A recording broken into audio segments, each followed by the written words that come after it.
Welcome back, everybody, to the lightning round. Boom, boom, boom. We tried to go fast. We didn't really, it wasn't so fast. But it's a long show, so get comfy, get a snack. Let's listen. Let's go. Check, check, check. Check, check, check, check, check, check, check, check, check. And then this happened. Some reason the camera just stalled and we lost footage for the first few questions. So Kasia on Twitter, Aaron O'Loughlin on Facebook, Terry Cunningham on Facebook, Daphne Wang on Instagram, Dreambags on Twitter, and Regine on YouTube, Sarah Smile on Snapchat, and Wine Rules on Snapchat. We will get to your questions on the next show. But we did get the 12 questions, so let's go. Okay, next question on Twitter from Jason Lewis says, how or what do you do for nighttime cravings? All right, excellent. Well, we can just point you straight to another video because the one I did about best snacks to have at night, like after you've already fulfilled your macro and calorie needs. I won't spoil the video for you. I want you guys all to go watch it. It's linked in the corner up here. But I gave you, like, I think it was at least 3 different examples of some great nighttime snack options that are low in calories and aren't going to break the budget. Okay, here's my tips quickly.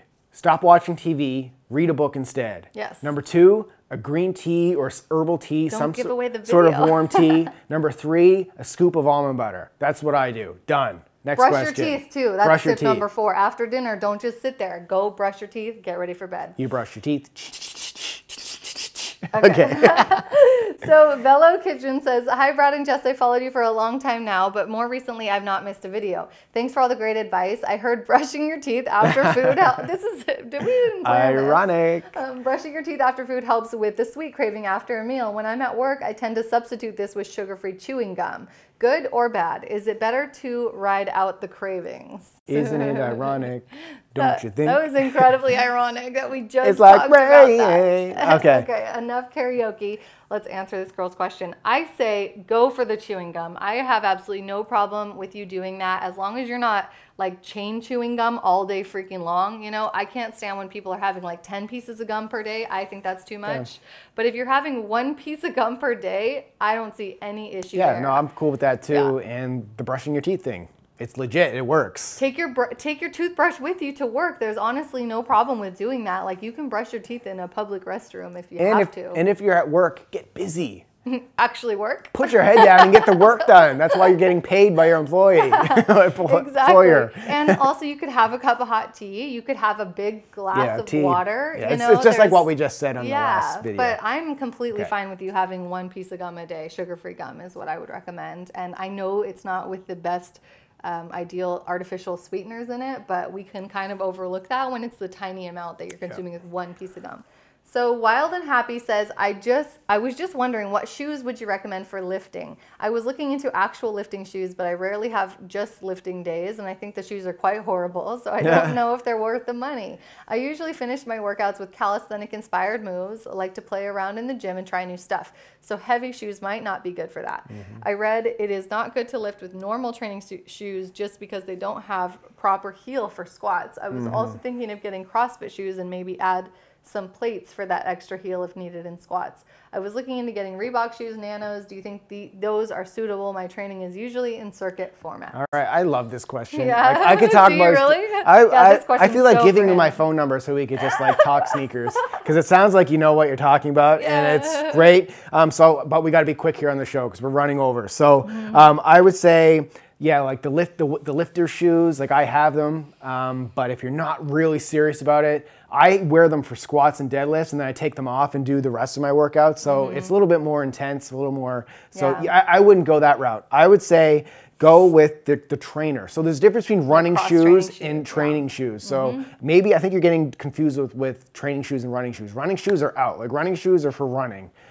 Training shoes, like I like the Nike Metcons right now, but I have worn 3 or 4 different versions of the CrossFit Nanos for Reebok. Those are my favorite shoes, and they're flat, they're good for squats, good for cross training, good for fast feet work, good for every kind of style training that we talk about on LiveLeanTV. So that's what I would recommend. Yeah, I would say check out some of our workout videos and just like eyeball the sneaks that we're wearing, because what you see us train in are the shoes that we recommend anyone to train in because they work for us. So yeah, I would say if you do go with the lifting shoes, it is an investment. They are pricey, and just know that you're not going to wear them for your entire workout. Yeah, like, don't do box jumps with lifters on. Like, but you know what you could also do is do your squats barefoot. Sometimes I'll kick my shoes off if they're bothering me, if I'm doing heavy squats or deadlifts. Like we've done a lot of times deadlifts in our socks. I just posted a video on my Instagram with me doing barefoot, like not in socks, like in bare feet, like actual in the gym. bare feet. Yeah. So I actually prefer that kind of training.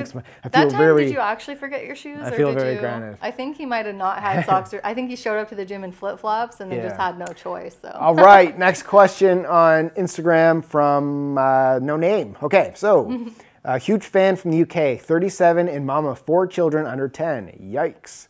Life is busy and I never stop. I can understand that. I've always had poor sleepers, so I've been chronically sleep deprived for the last 10 years. I've always eaten healthy and lean, always been in fitness, marathons, weight training. My problem is lack of time. I think, how can I make my day into a workout and fit in home workouts in between? Despite my efforts, I see little progress. Do you think my lack of sleep could be stunting progress? Dang, woman. Wow.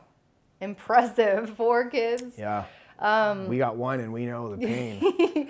But wow, I mean, I can't believe, I don't know if she's meaning that the marathons and stuff were pre-kids or currently, because if you have time for marathon training, I mean, that is amazing. Yeah. With 4 kids, you must have a really good nanny. Marathon training is not recommended. It takes hours and hours of your time to train for a marathon. So if that's what you're currently doing, I would say cut that out. You don't need that as far as body transformation. If you enjoy marathoning, you can do that. But when it comes to your body composition and your body transformation, we never really recommend workouts over an hour a day. So, you know, I know that's still hard for you to find as a mom of 4. Finding a full hour of concentrated time in your day is pretty impossible, but hopefully you've taken some inspiration from seeing me and what I do with my baby, because I work out from home now. Ever since she was born, I do primarily most of my training at home. I still go to the gym when I can, but it's usually less than 3 times a week. And I do the majority of my workouts in my living room, or we have a gym downstairs in our building, and I never take more than 30 minutes. Okay, so I got 2 programs that you can do. LiveLean15.com, at-home training. You hit play, work out right alongside me, 15-minute workouts, only body weight. Perfect. Bing, bang, done. Perfect for you, yeah. Or you could do LiveLeanDad.com. Yes, it says dad, but it's for anybody. Women are buying the program, they're loving the results. Hit play, it's 30-minute workouts using just a pair of dumbbells. Awesome job. So you got 15 minutes body weight or 30 minutes with dumbbells. Boom, done. Get on with your day. Be that mom that you are. Or you could do Live Lean Mom and do workouts actually with your infant. She doesn't have infants. They're if you're 10 or older. Oh, she said all the kids are 10 or older? Yeah. Okay, so never mind. Yeah, I would say no, sorry, 4 kids under 10, so maybe. 4 kids are under 10, yeah. So if any of your kids are under 2, I would say use Live Lean Mom until your kid grows up a little bit more, and then you'd switch over to something like Live Lean Dad or Live Lean 15. Okay. Live Lean Mom is a little more gentle, and a lot of the workouts are designed to do with your baby who's not going to entertain themselves. It sounds like you're a little beast mode, so. You're a beast mode mom. Yeah. Beast mode mom. Okay. We should come up with a program called Beast Mode But mom. you know what? Actually, her real question is her lack of sleep stunting your progress? We never really touched on that, and I do want to answer that question for you.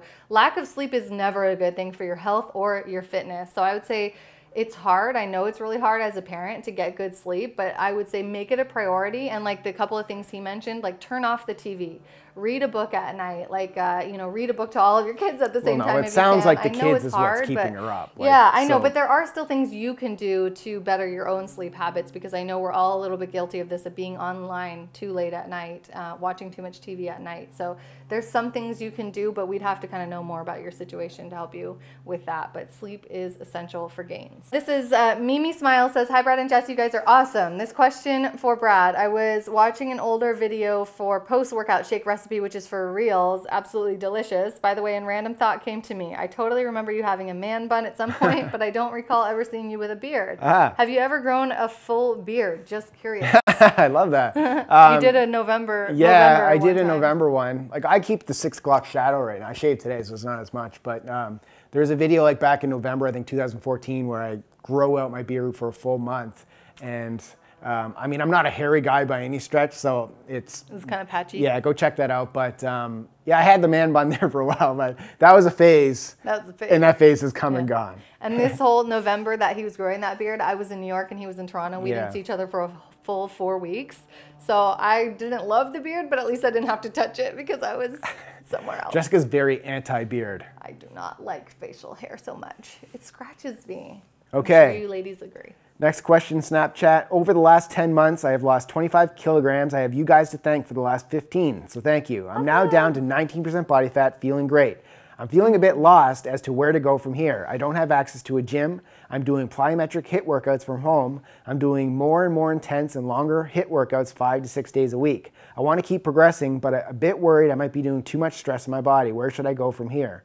I've been eating in 500 calorie deficit for 6 months, and I've almost reached my goal, feeling really happy. I've watched Jess's reverse dieting, but I'm now still scared all the weight will rush back. How should I slowly increase my calories, and should I still keep in a slight deficit? Okay. So you watched the video, but that's the video told you how to do it. Yeah, like hopefully you actually like listened to the part where I said 1 month increase by 100 calories, second month increase by 200, third month increase by 3. I mean, I won't say the whole video over again.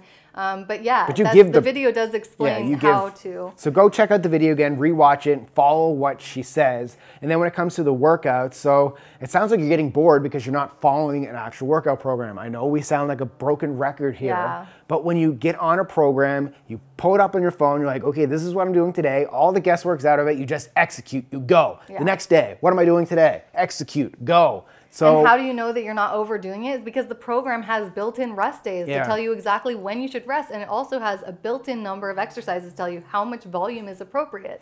So it's just, there are no questions when you're on a program. So for you, and you say you train at home, you don't have access to a gym, I would recommend LiveLeanDad.com, and I know you just need a pair of dumbbells. So you can get a pair of dumbbells at a sporting goods store. You can buy them from Amazon, or you can use the workout dumbbells that I have in the program. Like, it's not that expensive to bring in. She could also do our Team Live Lean programs. Some of the exercises in there may use cables or machines or something, but there's always substitutions. And when you're part of our members Facebook group, we're always talking about which substitutions are for which exercises. And you have us there to always ask your questions and get your answers immediately. So I think something for you, like an ongoing program similar to TeamLiveLean.com, would be your best bet, because you'll always have a program, you'll have correct nutrition information, and yeah, like when you're on your maintenance calories, you're not going to be gaining weight. A deficit is not forever. You do need to know that. A deficit is not forever. Everyone should know that. A deficit is until you reach your goal, and then maintenance is forever. Okay, rapid fire for these last few ones. Okay, we're going to speed it up. Okay, so we're going to speed this up a little bit. Prophet says, what are your favorite ways to increase your protein in meals without adding too much fat or carbs? P.S. Besides fish, eggs, egg whites, or protein. Or whey protein. So you just took away all the protein foods that are lower in fat. Honestly, beef is higher in fat. It's just one of those questions where it's like, how do I do it? But you can't put any of these things in. Well, that's how you do it. Those are the ones we would use if that was the case. Unfortunately, we can't create like a food like in the lab with food that's protein, and those are the foods that are lower in fat and protein. I mean, whey protein is the #1 thing that is high in protein and low in fats and carbs. So I would suggest you use that when those are your needs. But my question for you would be, why don't you want to increase your fat and carbs with a certain amount of protein? You know, I would look at your overall meal plan and make sure that you have everything else right, so that you're not like, sounds like maybe you're tracking your macros and then you're stuck at the end of the day needing more protein, but you've already fulfilled your fat and carbs. But those are the proteins right there that you just listed. So I know, and you didn't really give a reason why we can't use these. So I was gonna, like, if that's how you're structuring your meals earlier in the day, that's leaving you at that deficit of just like, you got to restructure those other meals if you don't want those high protein, low fat foods. Sorry, that wasn't a great answer, but that's what we got. Okay, next question from Snapchat. Saba J says, my question is about lateral raises. Whenever I'm doing them, I feel some tension in my neck and sometimes my upper lip. I was wondering, is this normal for someone new to training with weights, or am I doing something wrong? So it's hard for us to say without seeing the form. Yeah. So that's you could post a video of yourself on our Facebook or on Instagram and tag us. Yeah. But yeah, I do think if you're feeling tension in your upper neck and upper lip, you probably are stressing out and lifting too heavy. So I would decrease the weight a little. And what I always tell people when they're doing shoulder exercises is, before you do a shoulder exercise, get your shoulders in set position. Yes. So once again, I've done this before. So elevate, retract, pull it down. Lower. Boobies up, out. Be proud of that man cleave. Yes. Walk around. That's your set position. Then you go. If you start too many times like this, then what do you think is going to happen? And a lot of times when you're doing that, it's because the weight is too heavy. Yep. All right. So yeah, number 1, change your form, and then number 2 is probably decrease your weight just a little. Okay, so A. Schultz on Snapchat says, "Hi, Brad and Jess. I'm a college student and I live on a large campus, MSU. Wondering which is a better form of cardio, walking or biking to class? I know both are great forms of cardio, but which can help increase kcal deficit?" All right, that's a good question, but it depends on how fast you're biking. Like if you're just biking like slowly, I would say that probably walking. It's hard to say. It really depends on how you're doing. Like if you're biking uphill inclines, it's probably very similar if it's just a slow and steady pace. If the distance is the same, I feel like your calorie burn is going to be similar with either one. I don't know the exact data on this, but I know when I was in college, I used to bike from class to class because our campus was really big at ASU too. So I would ride my bike from one end of the campus all the way to the other. It was a long way to go. So it kind of depends on how much time you have between classes. So that's what I'm saying. So if you're going hard, and it's obviously going to be more than a walk. Right. But if you're just like sauntering along, like going in and out of people, and it's just like you're just pedaling like this, I would say actually walking would be better. Because you're going to walk faster. Because you're walking faster. Like you're walking like you're in a rush. So it really depends. Yeah, I would say as for any exercise, when you're comparing which exercise burns more calories to the other, anything you do at a higher intensity level, like you're feeling more fatigue and you're getting more out of breath, is going to be a higher calorie burn than something you're doing like leisurely. Don't focus only on the calorie burn of your activities. Focus on your overall daily calorie expenditure and your activity level. So I wouldn't I wouldn't subtract the biking calories from your food or anything like that. I would just set your activity level at either moderate or high and then figure out your calorie needs based on your overall level.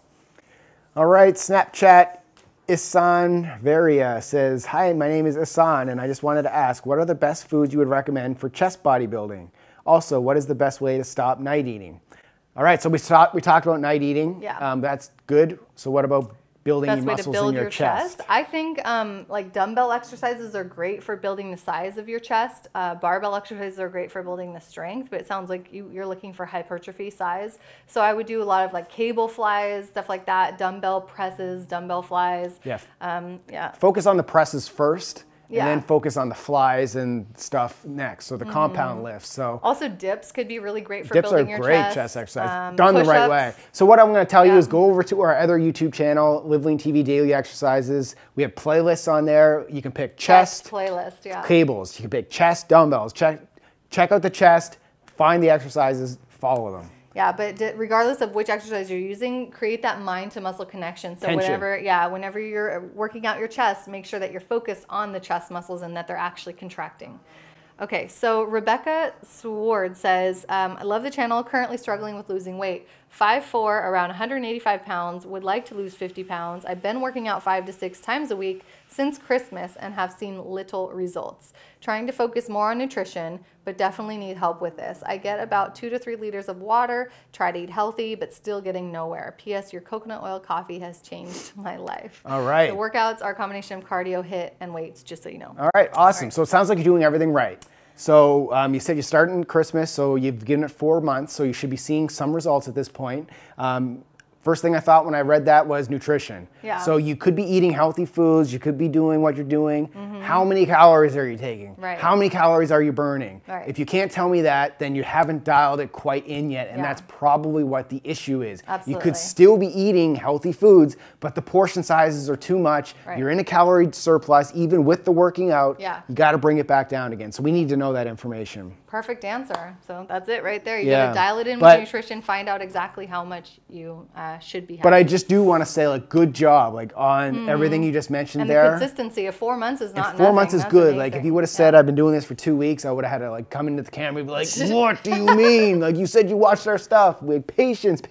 Yeah. But at 4 months, you should start to see small changes happening. You should be seeing like your belt size fitting, your clothes fitting a little bit better. Yeah. So I would say dial in that nutrition. And for you all to know, working out isn't everything. When it comes to weight control and body recomposition, nutrition is a lot higher of the importance than your workouts are. So it's awesome that you're working out 5 to 6 days a week, but if you don't get your nutrition right for your goals, you're going to, like you already know, see very little results. So I would encourage all of you, focus on your nutrition first when it comes to changing your body size, and workouts are, on top of that. That's the show. Yeah. So I think that was the longest show in Ask LiveLeanTV history. I don't think we're going to keep up with these lightning rounds. Well, it's just they're just not lightning rounds because we want to give you guys enough value. Like I feel bad when I have to cut Jessica off because she's just trying to give you guys value, like help you guys even more. I'm like the producer in the person's ear, like cut it off, because I'm trying to like manage the show and the time. I know, but if we don't give you guys an explanation of what we're talking about, then you're just like, oh, well, what am I supposed to do with that information? Yeah, you know? so 20 minutes, just being a yes or no answer. 20 questions, like 45 minutes is a little bit long, I think, for a video. It's probably good for the podcast because 45 minutes is a good cadence for the podcast. Get you through your whole workout. But for the videos, it might be a little long. So I think the next show we might go back just to this traditional 10 questions, and then we're going to fire in some of those calling shows as well. I think we might do a combo of questions from social media and questions calling. We're planning on bringing on some guests in the future as well for the show, so we can have 3 different opinions on things. Yeah. And I think it's going to be very fun. Stay tuned to this series because it's going to continuously evolve. I want to let you guys all know you're all doing an amazing job, and almost everyone who has written into us on this show has had some serious progress. So even if you feel like your progress isn't as much as you want it to be, let's just all take a moment to realize that you are so much closer to your goal now than you were when you started. So kudos to you guys. We really appreciate your involvement, and we know that every single one of you is getting better every day. And every time you learn more information and you actually take action on it, implement it, it's changing your life, and it's changing ours too. All right, so question of the day is, regardless of how long you've been watching our show, what is the one thing that we have talked about or that we've taught you that has hit you most? So it's kind of giving you the biggest impact on your journey today. What has been that one thing? I love that question. Get like clear on it. Like specific. Don't just say nutrition. Like what is it about nutrition? Like what was it? Put it in the comments down below because we love these insights so we can talk more about this stuff on future episodes. If it's touched you, it can touch more people. So thanks to you for tuning in. See you at the next episode. Thanks for watching. Live it lean. Live it lean, boy.